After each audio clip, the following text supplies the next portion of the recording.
And into the north we go. Ladies and gentlemen, welcome back to your favorite podcast, Into the North. As always, it's your favorite Ninja Turtle, Donatello, aka Don the Jeweler. And out there in the 204, he's got hams, yams, potatoes, tomatoes, rabbit, chicken, turkey, you name it. It's Corey Chantastic. What's up, player? What's going on, homie? How you doing? How you doing? Good, man. Good, man. Not going to waste a single second of your time, and I damn sure wouldn't waste any of mine or our listeners. We got a fantastic guest tonight. He is a piano player, a guitar player. He does all the parts on the album. He sings all the songs. He's a cool dude, and he wants to come out and kick it with us. So this guy was also nominated for a Juno. Big time. You ready to get into it? Do it, bro. Here's part one of our two-part interview. Let's check it out. Last time here. Ladies and gentlemen, we are so pumped to have this guest on tonight. Not only is he a singer-songwriter and a good dude, he's the only person I would trust to take my wife to a JoJo concert. What's your name and where are you from? Nice. Introduce yourself. Hey, what's up, everybody? My name is Patrick Lehman. I'm from Montreal. Nice. Nice to have you, man. Nice to have you, man. Welcome into the North. It's cooler up here. Thanks for coming on, Pat, man. We mentioned this a little while ago, and I'm glad we're finally able to do it. Yeah, me too, man. Thank you for having me. I appreciate it. Yeah, man. Big things this weekend, or? I did nothing this weekend. I cleaned my apartment. I bought some food, some groceries. I returned a pair of pants. Nice. Did you have to scrap for it, or did they just check the receipt and like give it back to you? No, check the receipt, take it right back, put it back on the card. That's fantastic. Nice. Yeah, sometimes you got to dig in and earn that return. Like, that's fantastic. So thanks for coming on, man. Yeah, nice. Yeah, no problem. Yeah. Thank you. Yeah, how many of these have you done so far? For this new album, this is the second one, but the last time was before this. This is the first one actually since the album came out. So boom. Yeah. Cool, man. Well, thanks for gracing us with the first crack at it, man. We're gonna make this fun and we're gonna make this interesting. So yeah, officially welcome to the show. And the new album, SONXO, came out a month ago? About a month ago? Yeah, like 3 weeks ago. Yeah, about yeah. Nice. This shit knocks.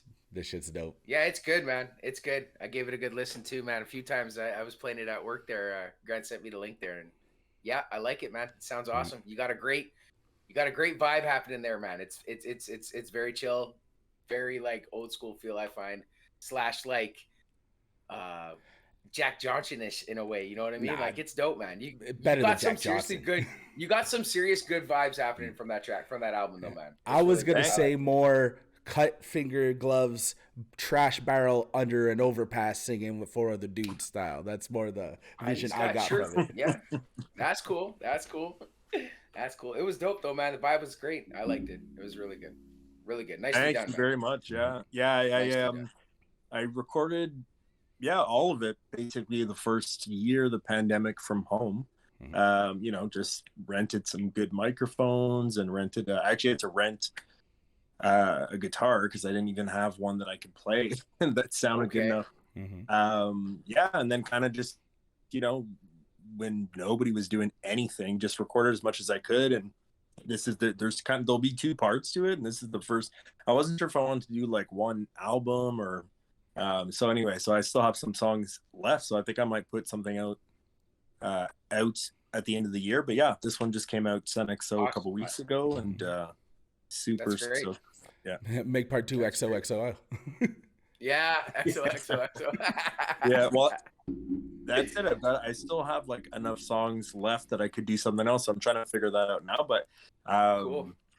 Yeah, I'm pretty happy. Like I said, I started working on it, maybe like 2-3 years ago. So it's been a long process. But I took my time and I just kind of worked on it when I felt like it, so. And I guess having the time to do it over the pandemic too, right, was pretty nice in a certain sense, right? Like having that time to sit down and just go to town on it, right? That's all right. Yeah, well, that's it. I had a lot more time to kind of, just like fully focus on that. And I have a hard time like doing one thing at a time anyway. So, Yeah, but you know, yeah. there was nothing going on for the first couple months. Literally, I wasn't even working really. So, yeah, I mean, you know, I tried to do something productive with my time. Some people made a baby, and I Yeah, recorded yeah. 7 songs. Some people bought an air fryer too. Like, I don't know, that was a thing during the pandemic for some reason. You made music people are gonna make babies too. Oh yeah. Hey, Oh yeah. I hope so, No man. I doubt. hope so. No Yo. doubt. No doubt. Bro, let's get high and listen to the Beatles on Sunday. I was like, what the fuck? Yes. I'm like, yes. Wow. I mean, Wow. that's kind of, you know, that kind of came from, well, I mean, that's not that original of a line, but I mean, it's kind of like sitting around during the pandemic. Like, what else are you going to do? Right. I mean, True, man. at one True. point, like, we couldn't see our families. You couldn't, I mean, I was seeing some friends, but it was definitely different. So, yeah. Yeah, you guys had a pretty crazy lockdown over there, man. That's for sure. So you definitely used the time that you had to produce something like really nice, man. Like really nice. Yeah. Thank you. And I guess the downtime allows you to access like not only like your emotions about whatever it is you want to talk about, but like if you want to reach back and talk about something that did happen, you have a little space from it. You know, you're able to like, okay, how did I feel? How do I feel now? How can I put out how I really feel into a song? You know what I mean? Because it's not the fucking screaming anger of a situation or the sorrow of a breakup or any of these things, those immediate feelings. You know, you could look back on certain things and like, you know, cultivate it now with your perspective that you have now for it. Yeah. Yeah. Well, that's it. And a lot of the songs on this project, you know, were like kind of heavy topics or like sad topics of stuff that's happened to me over the years. You know, some stuff like from when I was a kid, some stuff when I was, you know, breakup, like recent breakups, that kind of thing. So, I mean, when you can't go to work and you can't see anybody, you have a lot of time to think about stuff, you know? So, but it's good. Yeah. I mean, that's why I make music, to get out all that shit, you know? So, and you did great. Don't ever break up with Mary, though. Can't break up with Mary. None of us are ever gonna break up with her either. On the album. I got 2 tracks on the album about my love affair with Mary. So fucking right. We have 33 episodes about our love affair with Mary. No kidding. Yeah, just a quick peek at the track list. Oh, Too Sensitive. I could see Too Sensitive in a movie. You know what I mean? Like a guy kicking around his apartment, getting ready for another like shitty day at work, and like, you know what I mean? Like that. It was a great opening track, and it felt like it had the ability to be bigger than a song on an album. You know what I mean? Like it projected like visuals for me while I was listening to it, and that feeling everyone could get down with, right? We've all been too sensitive for the world, you know? But yeah, I mean, that song specifically was, you know, kind of about like just thinking about where I was at in my life when the pandemic started, and I just literally having so much time to, and then just seeing all the shit going on in the world with like the wars and you know, and that at that same time too, Black Lives Matter was really like popping off, and people were paying attention to that a lot more. So it's just kind of a little bit about the state of the world at the same time, you know? So yeah, a very reflective album, I would say. I mean, I kind of felt like I need to get a lot of that stuff out, but you know, maybe the part 2 will be a bit more happy. Oh no, I was plenty happy with Mary. Yeah, it was a great album, period, man. Every track on it, like there's certain things in it that I can relate to and stuff. You know what I mean? Like it's well done, man. Like seriously, I enjoyed it. I really did. I really did enjoy it. Thank you. Nice. Thank you. I really appreciate that. Yeah, for sure, man. For sure. Structurally, I like how Burning Bridges and Too Sensitive are the bookends. Yo, you know what I mean?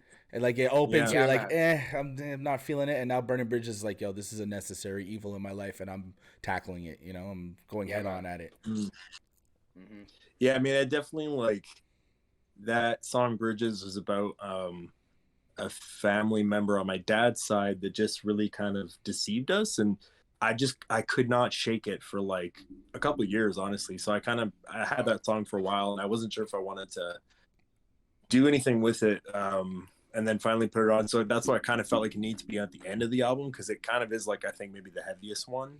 Well, for me anyway, about what it's about in the story. But yeah, and then I kind of wanted to start. I want to start I was gonna say CD because I'm so old. Yeah. But start record, the record. Start the record with like just not with like a big bang, like really like the softest tune of all of them, and then just kind of gradually get into it. You know, yeah, get into it, and the beat picks up, and the tempo picks up, that kind of thing. So yeah, well, you show off more instrumentation as the album gets deeper, right? Like, you're coming with more sounds and more different stuff too. So I think it was, I think the track list is what it needed to be. Yeah. I mean, I definitely thought about it. And like you were saying, the kind of maybe like a movie, I think maybe because it's got all these violins and strings in the beginning, and it's kind of more like cinematic, maybe. I don't know. Yeah. But anyway, I definitely like my one thing with this this record is that I want to do. I just tried to use as many new sounds I'd never used before. I didn't want to sound exactly like what I did in the past. And well, if you got the chops on the keys, man, like the sounds are you choosing what colors to paint with. You know what I mean? You got the ability on the keys. Exactly. So. Exactly. Sure. I mean, I do a lot of the I do all the programming myself, and so especially with this project, it was literally just me at home on my keyboard. Because I couldn't really go to the studio and that kind of thing. So, yeah. That's fantastic. That's awesome, man. Do you know how many different instruments you used? Oh man, I mean, it all comes. Some of the stuff is sampled. Some of the stuff comes from my Yamaha keyboard, but I don't know, man. I have no idea. Maybe like 50. Sometimes there's just like a shaker in the background. I mean, I guess that counts as an instrument, but. Gotcha. So just so you know, Chantastic and I, we have a very liberal policy on any form of audio you want to use. If you want an 8-track, if you want a record, if you want to use a CD, if you want to use some sort of recording device like the thing the kid has in Home Alone, whatever version. If you want to put out a tape, a record, a CD, an audio file, we support that here in the North. We're down with all forms of audio. We do not discriminate. Nice. Do not. It's funny. As long as the shit's dope, you can bump it any way you want. Yeah, as long as the shit's dope. It's got to be dope. Yeah. Nice. I actually had, when I was a kid, I didn't have the tape thing from Home Alone, but they made, I guess they probably sold out or we couldn't afford it. I don't know, whatever, but they made like a pen version. Yeah. You could press a button on the pen, and that's what I had. And it actually you can kind of record a little bit on anime. That's probably like my first demo was on that. I actually had that actual like Walkman talkie recorder. Oh man, you must have been the envy of kids, because I could not find one. It was cool, man. It was cool. My parents were really good like that at Christmas times, man. You know what I mean? They're pretty dope like that. That's fantastic. So we got a few questions for you, interview style. You down? Yeah. For sure, man. For sure. Okay, well let me hit you up with one right here, right now. What did you grow up listening to, and who was an early influence for you? I love Stevie Wonder. Like when I was in high school, I used to get class and go home and listen to Stevie Wonder. Nice, that's awesome. Good. Nice. Yeah, I love Stevie Wonder. But I also love like Neil Young was a big one for me, and also too because he's Canadian, so that was like kind of always felt like super proud that he was from here. Just a lot of oldies. Yeah, that's just good. A lot of oldies. Pretty much just all like 60s and 70s music. But then again, too, like growing up in the 90s, then I also loved like Missy and the Roots and Busta Rhymes, and that was my high school time, which I still think that was the best time for hip hop. But I also think that like we all think the best time was when we were in high school. Like when somebody else is in high school in the 70s, they probably think that was the best time. Yeah, but studies show that whatever you were into from 14 to 17 is the exact time that music was at its absolute best in the entire world. Cool. Yeah, literally. I mean, I agree with that. Yeah. Cool.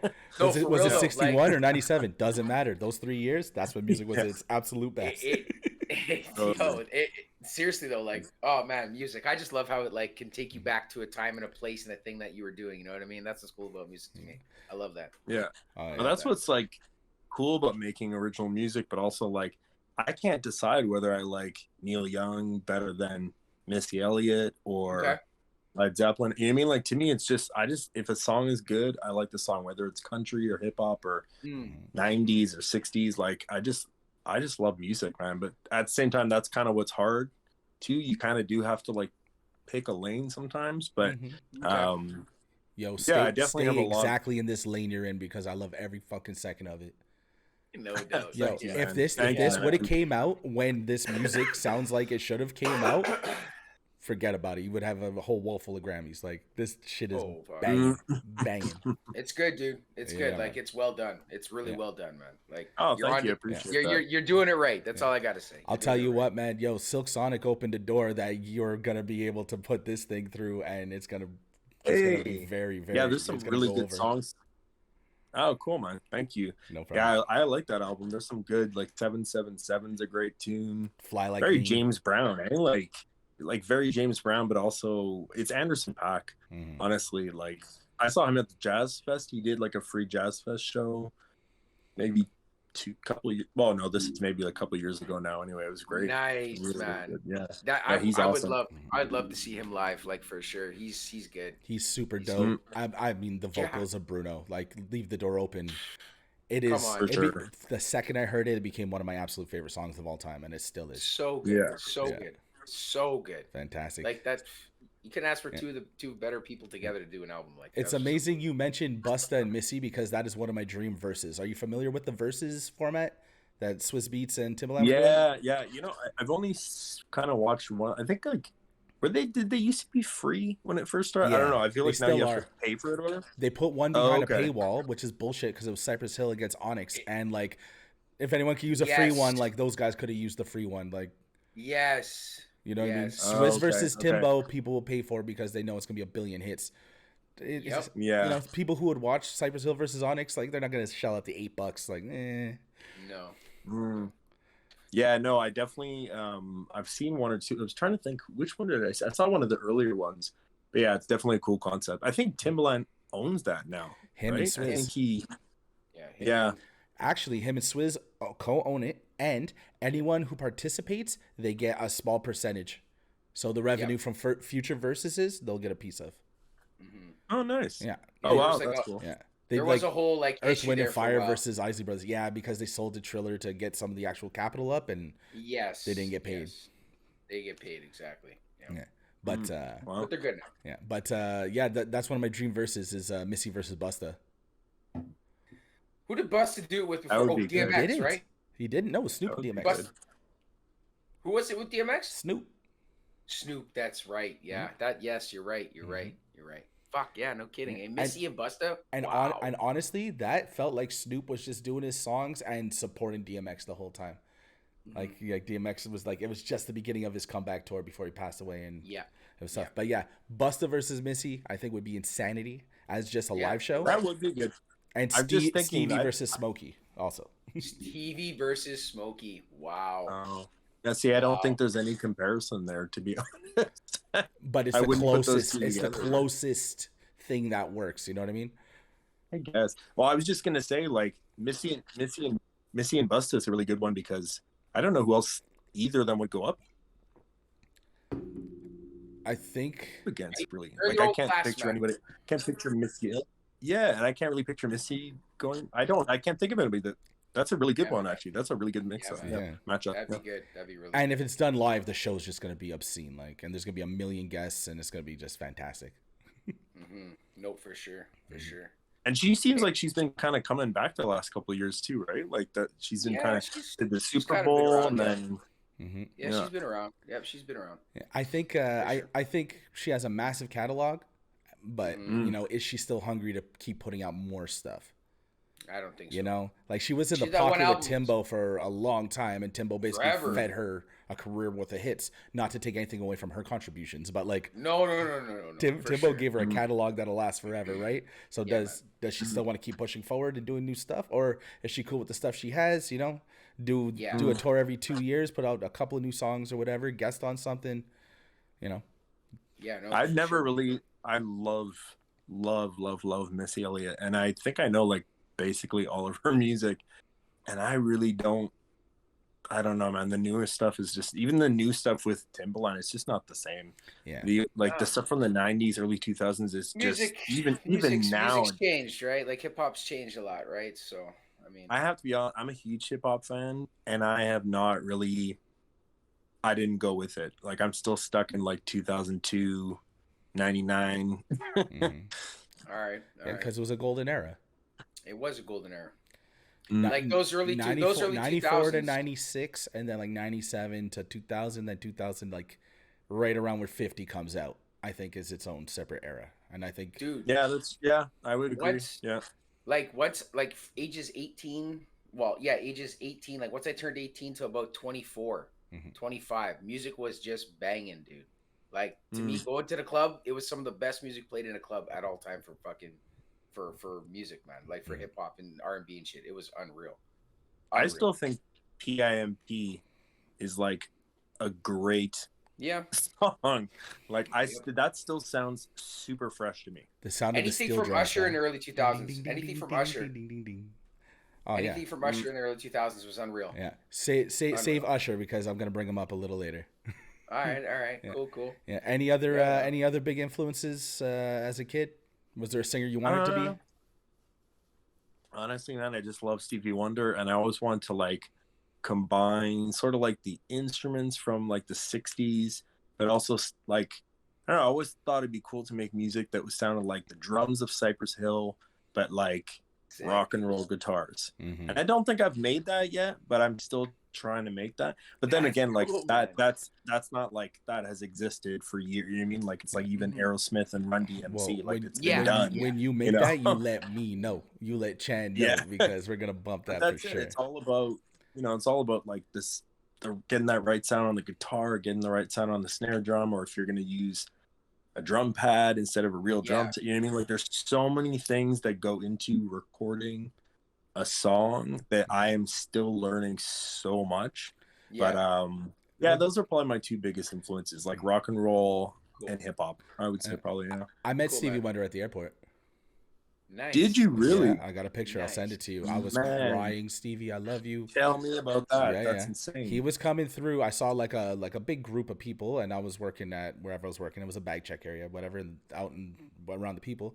And I'm like, what's going on there? And I look and I spotted him, and I'm like, oh my god! Immediately, I start trembling. I'm like, because my mom gave me all my swagger. My dad gave me like 1% of my swagger. My mom gave me everything. And when she passed away when I was young, like she raised me on Motown, the Supreme, Stevie. If I meet Diana Ross, I'll burst into flames.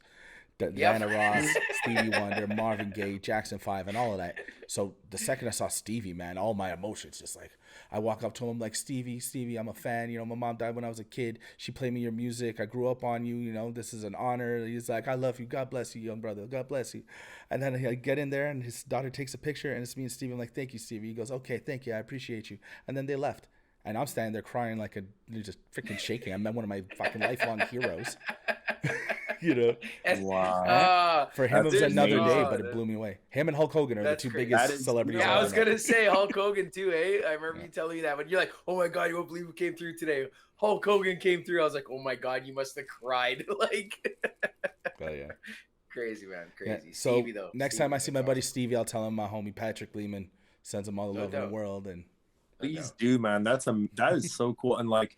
How many people can say that they've met Stevie Wonder, like the Stevie Wonder? Right. And you know what? We forget. Would recognize him. He's blind, dude. He's blind. Like I forget. I listen to his music, and like I mean, it's so simple to say that, but like the guy's fucking blind, man. Like, it's crazy. I mean, and he's never. I don't think anybody's ever gonna beat him. But yeah, that is so cool that you met him, man. Really, like. Yep, absolutely. Yeah, and you know what? He heard the voice of somebody who wasn't 70 years old saying how big an influence, you know, and how much they love him, you know, and that matters, man. For sure. Our elder statesmen are getting up there, man. We need Stevie around. Yeah, man. Yep, absolutely. We got to make sure Sade takes her vitamins, make sure she's okay. Yeah, I was thinking about that. Like a lot of these people that we love are gonna be gone soon. I mean, like that's really messed up. And like even oh my god, who did I see? I don't know if it was Snoop or like someone was really looking old, you know, like, and it's just great because we still look at them like they're like when we were in high school, you know, but they're not. Like they're someone just turned, I don't know if it was like Ice Cube or just turned like 65 or something, like just, I mean, it's light, Ice-T, it's maybe. life, you know, but it's, what's Yeah. that? Ice-T, maybe. Maybe Ice-T. Yeah, he's pretty. Yeah. Or Maybe. maybe it was Ice-T. Yeah. He's got to be getting up there. Mm. But yeah, you know, He's I been mean, around since what, the early '80s? Yeah, you know, we you know, if they die by rock and roll tragedy, I mean, that's just part of the game. It's awful, but you know, it is what it is. But if they're gonna get old, let's get them as old as possible. Like, Yep. if it wasn't Listen, for no Tony matter Bennett getting how- sick, he'd still be going. He still is going. Yeah. Yeah, he was. Yeah, pretty much. I mean, listen, no matter how old they get, Coco's always going to look the same, right? Yeah, man. Yeah. Oh yeah, they could swap her parts out. Like, she's good. Yeah, no doubt. Yeah. Pretty sure she's got just removable parts she could replace anytime, man. Jeez. All right. Yo, let's get on to another question here quicker. I'm pretty sure you've done a few gigs in your life since you've been doing this, right? Just wondering, like, out of all these gigs you have done, what's one of the best shows you've done for yourself? And the worst. And, yeah, sure. And give us the worst experience. Yeah. There's a lot of worst. Okay. No, I've had, you know what, some of the best gigs, and it sounds so typical, but some of the best gigs I've done in terms of like the audience and like the energy and like just being really fun, like just a good gig. Are like, I remember I played a gig for the Festi Blues, which is a festival in Montreal. Okay. In the Huntsic, and we played the big stage, and then we played a little bar like later on that night, and the little bar was like on fire, man. People were like dancing, singing along, like it was such a good gig. And then there's other times you do like a big stage and there's like 6 people and it doesn't matter, you know what I mean? Like, yeah. I mean, I've done a lot of like bar gigs and you know, smaller things too, but yeah, no, the biggest one, or this honestly, like, I was like super nervous. I was 21 and I got chosen to sing in the Jazz Fest. It was a Paul Simon, like one of the, I don't know if it was the opener or the closer, but one of like the bigger free shows that they do. Cool. And it was like, there was Colin James was in it. Wow, nice. Colin James, like, a lot is great. Yeah, Beto and Sound Clash. They also had Elvis Costello was there. What? Yeah, I love Elvis Sound Clash, man. I haven't heard them in forever. Wow. Yeah, so Elvis Costello. I'm like on a lot a of people, rocky some road. Yes. Yeah. Make my way down from the mountain. Yeah. Yo, you need to send me that link on Spotify, Grant. I need to download some of their music. It's been a minute. Yeah. That first Bedouin Sound Clash was bad. Mm-hmm. And how was your set? Mm-hmm. It was great. Yeah, no, it was like a bunch of artists paying tribute to Paul Simon. So I did a couple Paul Simon songs, and there's 150,000 people there.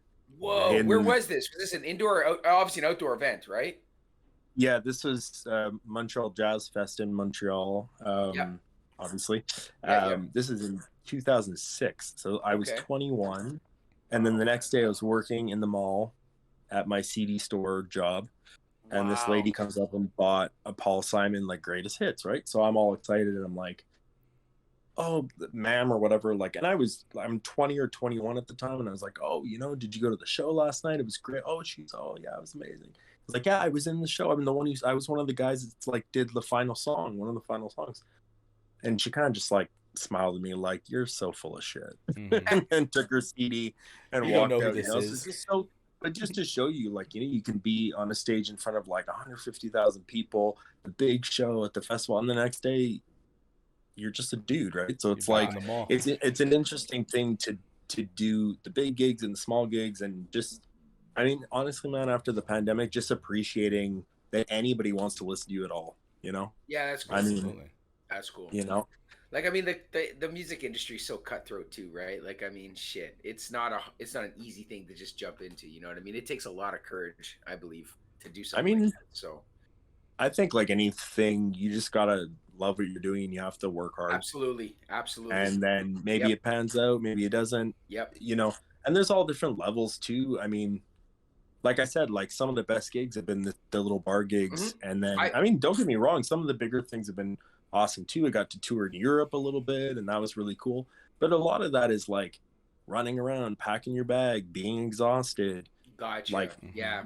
trying to rehearse, like missing your plane, you know what I mean? Like, and I've done a small amount of like those kind of, you know, tours and stuff like that, but it's a lot of like hustle and it's a lot of running around and, you know, so anyway, like I said, it's just, you know, you appreciate when people actually just want to listen and enjoy the music you do. Like talking about like how much of like a hustle is and stuff when you're on tour and stuff. Like recently we've seen big name stars like cancel their tours because they're just burnt out mentally, like just exhausted, Just right? can't make the dates. Yeah, it's just too much, right? And you know what? I give these artists kudos, man. I mean, like, you know what to say, sorry guys, you know, like I just mentally can't keep doing this right now. I have to take a break. Like, hey, I can only imagine how bad like that career choice must be on you mentally, trying to just always be in the spotlight when you're a big name star, right? Like that's gotta be a lot on you, man. It's gotta be a lot. I wouldn't know, but you know what I'm saying, but, though? Like just in general, I though. can Like imagine, like, yeah, you know, you're in different time zones every day. I guess you're like, I mean, I guess when you're on, you know, if you're doing like big arenas, it's totally a different thing. But it's still just traveling is tiring. well, just You know was what I to mean? say, Like, just to travel, no matter what, big or small, like either way, like I yeah, mean, that's got to take a toll on you, man. You know what I mean? Like that's it's yeah. got to like it can't be easy, you know. Well, It imagine definitely can't be imagine easy. these giant stars that have the infrastructure built into their business where they have a full team paid to carry bags, do everything. Yeah, All they Right. got to do is rock the stage, get in the plane, go to the Yeah. next place, and get back out and do the show and get back out and do all of that, right? And even they burn right the fuck out. So imagine you have to, you know, I mean, this isn't comparable, but you know, when I DJ gigs where I have to carry all the gear myself, plug every, like, you know, set up all the speakers, all the lights, do all that, rock the gig's over, I tear it all down, pack it back up. For sure. You know? For sure. So imagine It's the same thing, man. You're being your own roadie, you're being your own sound guy, you're being the DJ, you're being the chauffeur, like totally. And you know what? A lot of like I always love to think about No Doubt, another band, obviously it's from like my high school time, but they really I find are always tragically like underrated band and a massively influential band. Yeah, definitely. And also like a ton of different influences from ska to punk to but they really, I mean, I know they grew up close to LA, so you know proximity and all that, but they busted their ass and they really did like little rooms, little nothing things, and that, you know, and I'm sure they carried their own amps and their bags and all that. For sure, man. Designed the flyers, printed them, stapled them all over the town, handed them out outside the venues. Absolutely. You got to do stuff like that, though. You know what I mean? You got to start somewhere, right? Lots of these bands hand dub their own tapes, right? Like they would make their own hand dubs and sell them. Like, yeah, man. Like I don't know what kids do. Like a 17-year-old, I don't know what they do now. I guess they send each other links, or do do kids still go out and put up posters? Like I don't know. Not really. You don't have to. A lot of social media stuff, right? Like venues will post because people follow venues now, right? So people they'll post shit. Like I follow a lot of venues, so they're always posting shit on who's coming and when they're coming, right? So, well, with the explosion of, you know, social media and that, you're able to have your own media cycle. We do a podcast with Pat Lehman. This is a stop that might have been a radio station or some other TV show that would be impossible to get or difficult to get for a guy doing an independent thing. But now, you know, how many ever views we get? Well, that's another X amount of people that saw it, and it's not you having to travel all the cities to do the radio stations and you know. And that doesn't exist. Kids literally they do lives talking shit to each other. All these rappers, man, they talk about shooting at each other and they yell at each other and call each other names, and then boom, all their fucking numbers go up. Yep, it's crazy. Oh wow, yeah, crazy. You know, when's the last time you saw someone handing out a flyer or putting up a poster? Been a minute. I got a flyer from somebody yesterday, but it was not for music. No. But it was not for music. It was for something totally different. But I know what you mean. I mean, I never see. I'm living in the city in Montreal, and I never see somebody handing out flyers. And I'm out walking around every day. So that stopped in like the mid 2000s. You know what I mean? Like 2012. You know what I mean? Ish, right? Because like 2008, Facebook was like. Boom, starting to like everyone was getting Facebook in 2008, right? Like that was a thing. But yeah, by 2012, I mean, shit, There was no need for a flyer being handed out anymore. But even like the photocopy black and white, like, you know, like really, really low budget punk shows for like $4. You don't even see those posters anymore. Dude, like, do you remember just like walking down the street in downtown and there'd be like a lamp, like a fucking like a electrical pole, right? A hydro pole, staples all over with all little different pieces of paper and shit from like the multiple different venues that have like posted like shows coming, you know what I mean? It's just like, oh, I love that. And if you scrape, you could get old ones in the back. Like, yeah. Pat, you had a thought? No, I mean, I don't even think you know what? My last album, I actually did literally with the staple gun and my posters go and poster around the city. And I'm sure they got pulled down because people pay good money for those spots. But I just kind of wanted the experience of actually doing that. That's cool. But you know, this time around, I'm like, I don't know, I'm gonna make some stickers or something. But I mean, I honestly, I really don't know, like, how, other than social media, really, it's just that now. That's how you see it sometimes, but it'll be like a paid advertisement where it's like the whole construction wall and it's all the same poster like 40 times. Right. Yeah. Yeah. You're right. Yep. Absolutely. For sure. Like on some building that's closed down or whatever, they'll have it on the plywood outside. Someone paid to have their poster posted up there and shit. Like, you see it. You definitely still see that stuff, for sure. But yeah, advertising like that is not like it used to be. That's for sure. Yo, Pat, when you book the album release wherever you want to do it, put out some flyers and we'll film us on the street handing them out downtown Montreal. Yo, that would be awesome, man. That would be awesome. Old school in it. That would be awesome. You know what? I like that idea. I'm gonna hold you to it. Fucking right. I'm actually thinking of doing something like, so yeah, I still have a few songs left. I think maybe like in the spring I'm gonna put them out. So it'll be kind of like a part 1, part 2, and then I'm gonna do a show in Montreal to kind of like kick it all off, and it'll probably be like beginning summer, that kind of time. Because I honestly, man, like, I do not like the winter. And I don't want to, speaking of lugging gear and that kind of stuff, like I kind of want to wait, and I find it's like more exciting to go see shows when the winter's finally over, because everybody, I mean, we're all done and we want to like just go. You just want to go in your hoodie, and you know what I mean. Like when that weather's at a consistent 12 to 15 degrees, people are like coming out like, oh yeah, man, this is perfect. Like you get that vibe of like, okay, patio season's close, let's do this. Yeah, man, that's awesome. All the girls are leaving their coat in the car now, and they're shutting up to the show, all ready to go. You know what I mean?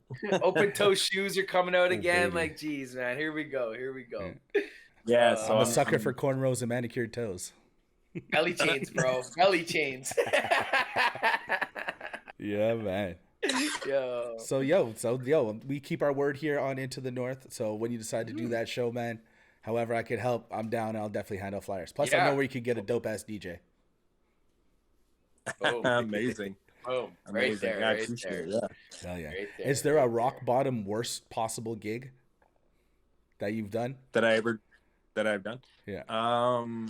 I've been asked this before, and I always think of a few different ones. There was and I'm not even making this up.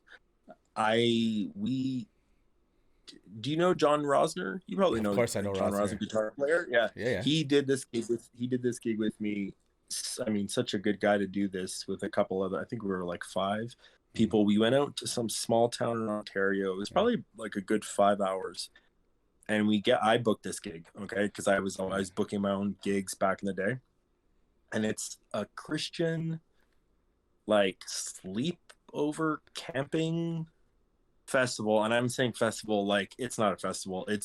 There was a tiny little stage, which was totally fine, a huge field of cows right next to where we were playing. My God. There was more cows than people, and I'm not kidding. And we did our little set. We did maybe like 10 songs. They were paying us $150.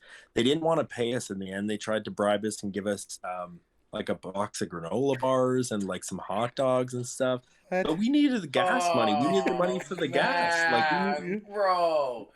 We need to get back home. Yeah, These guys were playing for free for me, right? And we just at least needed the gas money to get back home. We were in 2 cars. Thanks for the pin in the map, but we can't get home from here unless you pay us. So you gotta fucking pay us. Right. This car don't run in granola bars. Yeah, no kidding. And so as we're playing, I think we might have even covered a Neil Young song. And as we're playing, I'm just seeing the cows go by, and there's more cows than people. And then at one point, there's a sign that said like the girls and boys couldn't sleep in the same tents. And when I say girls and boys, I'm talking like 18, 19, 20, 21-year-olds. Like it's not kids, right? Yeah. So They ain't anyway, to sleeping me anyhow. to me that was strange. But anyway, so we took our granola bars and we got the hell out of there. And that's probably the worst gig I've ever done. Yeah. That's great, man. Yeah, But you know what? It's a different kind of You know what? sleepover when Pat Lehman gets on the keys and just, ladies and gentlemen, what's going on? Kidding, And you know what? We like those were good musicians, and I was lucky to be playing with them, and we had a good time. I mean, look, it's a funny story to tell. But yeah, I think that would probably be the lowest. Right on. Yeah. Chan, that guy Rosner works with Anakin Slade quite a bit. Yeah. Really? Yeah. Cool. Nice. Nice. That's awesome. Yeah. Man. I met him at a wedding.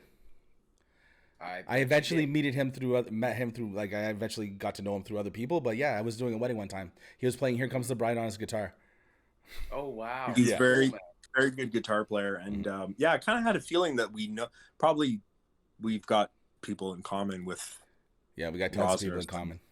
Yeah, no. And that's how we're able to book the world-renowned Patrick Lehman on the show. You got to have friends to get these type of guests. You know, you got to make moves out here.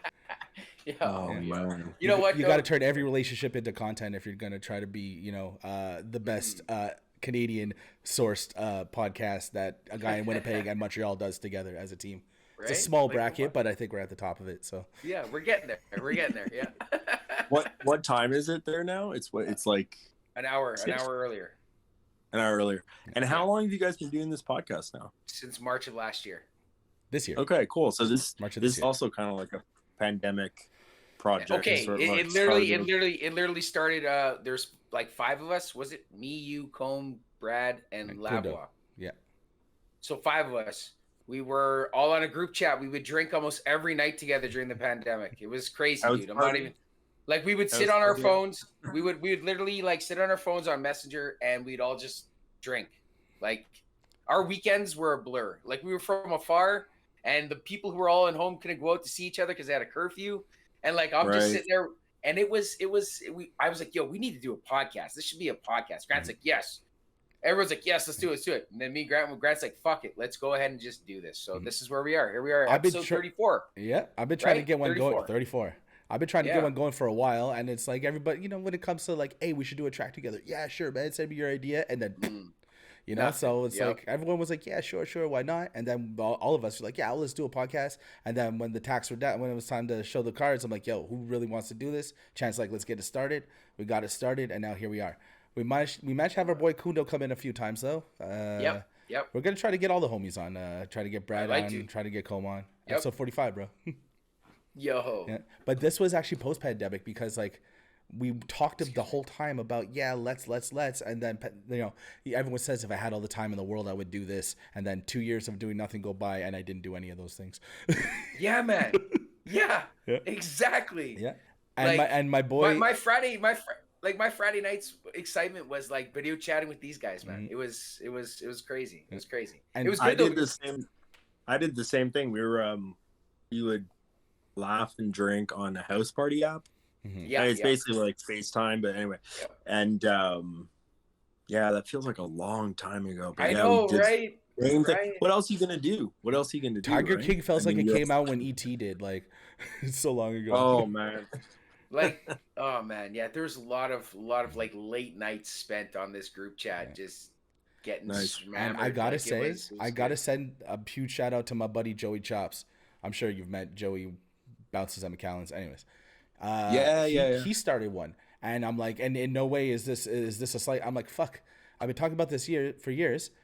My buddy Joey and Akil, they picked up and they started a podcast, and it's going really well. I'm like, fuck, if I really want to do this thing, I actually have to fucking do the thing. Chance like, let's roll, and then we started rolling. So yeah, shout out to our boys over there on Chop Vision. Yo, no doubt, they got an epi going on tonight too, man. Yeah, shit. Man. Yeah, boy. Yeah. Cool. Right on. So yeah. Right on. You know what? Besides, all these bad gigs and stuff, I did hear something. I did hear something exciting happen to you in 2016, where you got nominated for a recording. Why don't you? I got. Like, what was the recording you got nominated for? And take us through the experience of it, man. Hold on, don't undersell it. Yo, Juno nominated guest Patrick Lehman, ladies and gentlemen. Yes, Juno nominated. Thank you, Yes, man. exactly. Bro. Yeah. Exactly. That's a huge achievement for sure, man. Let's hear it. Let's hear it. Yeah, thank you. Yeah, it was totally unexpected. I got we're lucky in Canada, you can apply for a couple different grants to get funding to either make a music video or record an album or a single. And I actually got one. I actually got a grant to make a full album, which is the only reason why I was able to really produce that whole project, really get it all done. Okay. I got the budget to hire a string quartet, horn section, a full band. Wow. The That's whole awesome, studio. I recorded, some of it up north. I actually did the vocals to the song "Games" in Amsterdam, which was like totally crazy. Anyway, that's all a story. But yeah, and then So before the album was ready, you were out in Europe touring? This is off the strength of your other stuff? Yeah. You were touring Europe? Yeah, because the album before that was the reason why I went to Europe, and then played in Germany and played in Holland. And then while I was there, literally was like I asked the label there, I was like, try to book me a room maybe somewhere I could record, because I just want to say I recorded in Europe, right? Like, I mean, I didn't know what I was doing. I just wanted to say that I could. Another pin in the map. I mean, I figured, well, I'm there, man. I'd never been before. I don't know if I'm ever gonna go again. Right. Anyway, so then from that funding, got to record the whole album.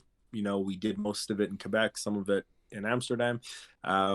And then, you basically, you pay your $100 and you throw your name in the ring you choose your category, and the category that fit me closest was the R&B soul category. Yes.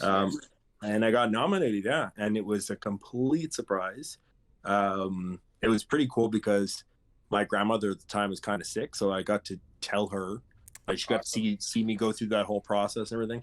But it's kind of funny because, like, we got to do the red carpet, and it's the first time I ever did anything like that. Where was the Junos that year? Sorry to interrupt. Yeah, it was in Calgary. Okay. Alberta. Again, that too. That's a good point. I'd never been west of Toronto. Oh wow! Up until then, so that was cool. Okay. Yeah, cool, so that was cool. Calgary was really cool. It was kind of. I mean, I didn't get to see the whole city, but it was very modern. And anyway, it wasn't really what I was expecting. But super cool experience. I got to meet Cardinal Official. Oh, dope. He is my GOAT Canadian hip hop artist. Chad Kruger, really? That's cool, Kruger, man. Yeah. Nice. Who else did we got to see a ton of people. I ended up bringing as my date my good friend Lorraine, who now lives in Ireland. Who at the time, I mean, like, I didn't have any money, right? Like I said, I wouldn't have made this album, wouldn't have been able to had I not gotten that funding. Anyway, so at the time, she's an actress. She's actually been in like some cool, she's worked with Minnie Driver and like been on Amazon Prime and stuff like that. Anyway, at the time she was a flight attendant, so I thought, yo, you can get yourself there for free. Yeah. Like, I'll pay for the hotel rooms and come be my date. Let's go to the fucking Junos. That's awesome, man. That's so we did. And so we did. And then she ended up getting like lost on the red carpet. She ended up getting like more press than I ended up getting, because people thought she is an actress, but I guess at the time, I don't know what she was saying, but anyway, she ended up getting like interviews of her own. Anyway, we had a blast. We ended up meeting, we met Chaos together. Oh, he was indoors smoking a cigarette, wearing a hotel robe. Like, and if you go on my Instagram, I'm pretty sure I posted the picture, and he, like, me and Lorraine are like all big smiles, and he couldn't give a shit. I don't even know if he knew we were taking a picture. But no, I love him too, though. He's made some, like, talk about Canadian hip artists that, like, for me, he stands out. Really, he really does stand out. But yeah, no, it was an awesome experience. His Natalie Portman album track is one of my favorite by him, man. I love that track. Love it. Yeah, the Yellow album is my favorite. I'm not great with like song titles, but yeah, he's awesome. Yeah. Man, I used to be, every time I hear it, it's still like I go right back to when I was a kid at hearing it for the first time. Yeah. Yep, for sure, man. And that doesn't even feel that long ago to me, but I guess we were basically like kids when that. Like Yeah, 2000, but anyway, yeah, You like said Bedouin 2008. Soundclash. Bedouin Soundclash. Building a Mosaic, I think it was called, came out in like '03. I think I was just out yeah, of high school. Yeah, I think I was just out of high school when that We came were out. Utes. yeah. Grant, Grant, you need to send me a link of them, or I will forget. Like, Yeah, I need to. I listened to them lots when I was younger. Shit, Shelter. so good. Ba-da-da. Boom, boom, boom, boom, boom, boom. Right, There you go. man, right. Yo. Yeah, That's kind and of like gym class hero for me too. I used to listen to them lots too when I was yeah, younger.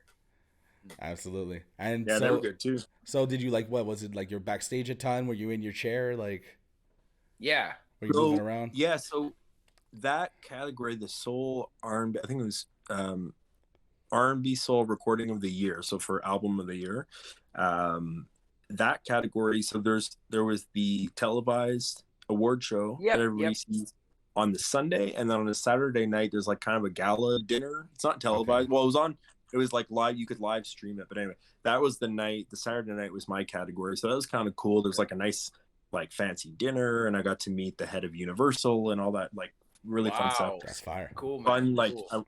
I got to go to the Universal like after party. That was super cool. Nice. That's where I met Cardinal Official. And then on the Sunday, we did go to the televised award show.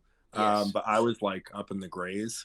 Okay. Like, and all the real stars were down on the ice, I guess. Gotcha. You know? Yeah, But it was still super cool. And yeah, I got to meet a ton of people. And I mean, I just remember like I didn't sit down a lot that week. I was there for a couple days, 5 days maybe, and just running around the hall. It was fun. I mean, it was awesome. And then yeah, I really have like just really good memories from that time. That's awesome, man. For real. Who were you against? Yeah, super cool. What's that? Who ended up taking it? The Weekend. Oh well, fuck. Who I just literally, dude. I heard this. I don't know if it's on the podcast or what. Anyway, I ended up looking it up, and it's true. The most, well, it was the biggest hit of all time because of streaming and everything combined, like sales and everything, radio, is one of the songs by The Weeknd. So I'm like, at least if I'm gonna lose, it's against a real good artist. the guy who has the biggest song ever in the world. Yeah. Right? Funny. This is funny though, and very honest, but it kind of hurt my feelings, but it was true. I had hired a publicist at the time. She was the one who called me to tell me I was nominated. Oh. And I said, you know what, Paula, like, I know I don't have a chance. Like, I'm probably not going to win, you know what I mean? But I'm just excited to go. Like, I just feel like, you know, I'm just super lucky to be there. And she said back to me, she said, oh no, you're 100% not going to win. Oh, okay. So that kind of hurt a little bit. But I mean, it's honestly, dude, like as an independent and as someone who I've always done it myself, never had a label put money into me. I've never, you know what I mean? I'm proud that I just got, like, to me, that was the win. Like, just to get there, just to be recognized for something that I worked really hard on. Sure. You know? So, that was. How many tracks were on that album that you got nominated for? Butchie's Son, if anyone. Yeah, Butchie's Son, by the way. Sorry, Butchie's Son. Yes, my fault. I should have mentioned that. My fault. 13 tracks on that one. Nice, man. Nice. 13's nice and tidy. It is. Nice It's not too long because, you know, I think anything more than that is just a little much. You know what I mean? At least 13 you can get through. You can listen to every single track and not get lost. You know what I mean? Intro, outro, one skit, and then 10 dope songs. Right? Like, for sure. For sure. Absolutely, man. That's great, man. Well, who knows? Maybe you're going to get a chance to go back because this new one, like we were saying, man, it's banging. SONXO. It is good, bro. Well, thank you. And I did make the cut for the deadline. So that's all I'm going to say. There you go. Really? Nice. I submitted it on the last day. Nice. But they confirmed that they received it. So beautiful, man. Beautiful. Yeah, we'll see. I don't know. Was there any perks or anything for being nominated? Like, besides, like, obviously just getting to meet a bunch of people, but like, did anything come out of like you being nominated from the Junos at all by any chance? Like, was there any other opportunities? Yeah. They paid for my flight, so they flew me out there because I couldn't afford that. So that was really, I mean, it was fantastic. Yes. I got a sponsorship with Yamaha, which is really cool. So like all the sounds you hear, most of the sounds you hear from the new album are all from that product. That I mean, it's got a whole set of like Iranian drum kits, and then you can have cool, man. Strings from London, and like just it's awesome. It's awesome, man. Awesome. What if I told you a company makes dope pianos and dirt bikes? Right? Yeah, exactly. I know, right? I know. Yeah, it is. I still can't really, but anyway, I can't figure that out. But anyway, I know. I think they started with. I want to say they started with dirt bikes first. Actually, I actually don't know. I could be good possibility, man. Good possibility. Yeah. Good possibility. Yeah, there was that. I got a lot of fun press. I did some fun press. Got to be on Canada AM. I don't think that exists anymore, but now it's called Your Morning. But the big Canada-wide morning show. Yep. Got to do that, which is very cool. So yeah, there's definitely a lot of. There was definitely like a. There's a cycle to an album, and that was a fun time. For sure. That's good, man. That's fantastic, that's man. Great, man. Well, that's congrats, great. And it's you've been to that, you've been there, so now they're gonna know you when you go back. Exactly. And it's Mr. funny, Lehman, man? In this way, have your seat. Right? I mean, who knows? I'm honestly just happy like that I got to do that. But if I did ever get to go back next year, guess where it is? Where? Home? In the same province. Yes. So I'd be going back to Alberta, which is totally cool. It's in Calgary again? It's never in Montreal, and I don't know why. I know it's either Toronto. It's been to Winnipeg. It's been to Winnipeg. It's been out east. It's for sure been to Vancouver. Halifax, yeah, it's been Halifax, Vancouver, yeah, Edmonton, I believe. For sure, yeah. That's weird, They just did Ottawa. I think they just did Ottawa like a couple of years ago, maybe. That was probably the closest. Before the pandemic, right? I think it was, right, or something. I think like that. so, yeah. But that's weird that they don't do it. That's weird they don't do it in Montreal. It's got to be some Quebec government thing because it's not in French or something. I don't know. I don't know. I know. Maybe there's not going to be enough Quebec artists invited to perform or nominated for most of the categories. Maybe because they only put themselves in they have French language categories, but you would think like they would probably go to like the Francophone music festival. That's their Juno. That's their Grammy. Yeah. Winning amongst those guys, like maybe might be more. I guess I don't know. But I'm just coming up with an idea. Like I have no idea. I don't know. I know. Out here we have a lot of French artists out in Manitoba that have like my buddy Yan knows a few people here that have been to the Junos and shit like that during the same process, like doing the same process that you did, being nominated, whatever, right? And yeah, I don't know, man. I think Canada would have enough French people in general just to do one in Quebec, right? But again, who knows, right? For Montreal to host it, I feel like it would need to have a very strong Francophone presence, and I don't think the Junos, that's important to them because if it's our version of the Grammys, the biggest songs across the country, they're not French ones. They just aren't. You're right. Like, and that's Joe Dolo isn't getting on there, I hope so. I hope, breakthrough rapper of the year, man. Shout out to Joe Dolo. I love Dolo. Shout out to Shorzy. That's fantastic. Well, it's you do it for the love, but it's cool to get recognized like that. It is, man. That's awesome. You know what? Like I was kind of feeling like I was spending a lot of time in the States, and then 2 months after I got home, pandemic happened.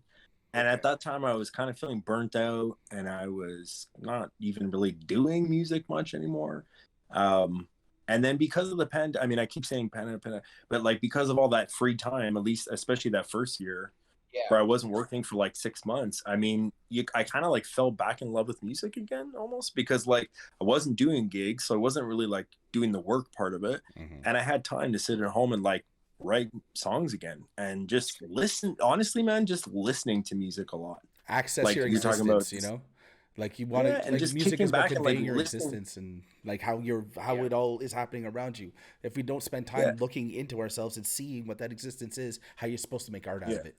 No, for sure. Yeah. And also too, like if I'm going to keep doing it, I want it to be different, or I want to be getting a little bit better. Like I want to learn something, or so I definitely like in terms of like the mixing side and that thing, I think I've learned a little bit more, but I'm actually like excited to, like this one I did everything myself, but I'm excited to collaborate again. Like it was cool, but it's a lot of work to do it yourself, and you need that kind of outside fresh ears thing where like somebody else's influence or just collaborating, you know what I mean? Like it just creates something totally different. So I'm kind of looking forward to doing that again too, like working with other people again in a studio, and I'm proud of it. Absolutely. that brings us to the end of part 1 of our 2-part interview with our boy Patrick Lehman. Chan, this is killer. Yo, dude, it's real good content here. Yeah. Loving it. We hope you guys enjoyed part 1. Part 2 is coming right after this. We don't know when it's gonna come out, but it's coming right down the chute. And yeah, thanks for listening. Episode 34. Episode 34. Episode 35 coming right up. Yes, it is. For Corey Chan out in Winnipeg, I'm Don the Jeweler. Take care of each other. Stay safe and say goodnight to the bad guys.